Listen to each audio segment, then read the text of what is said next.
How to enable Zelle on Bank of America application. Hi everyone, this is Kate here and welcome back to the channel, and on today's video we will learn how we can enable Zelle on Bank of America application. So without further delay, let's get started with this video. First of all, open up Bank of America application. Make sure that you're logged in into your account. So once you're logged in, you will land on this kind of interface. Navigate to the menu bar at the bottom of the interface. Tap on Pay in Transfer. After you do that, you will land on this kind of interface. There is an option as Zelle, so select Zelle from there. After that, you have to follow the prompts to enable Zelle.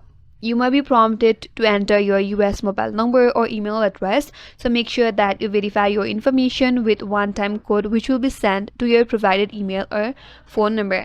Then you have to select the account that you want to use with Zelle and then agree all the terms and conditions. Once you complete that, you will have enabled Zelle in your account. Now once enrolled, you can start sending or requesting money through Zelle.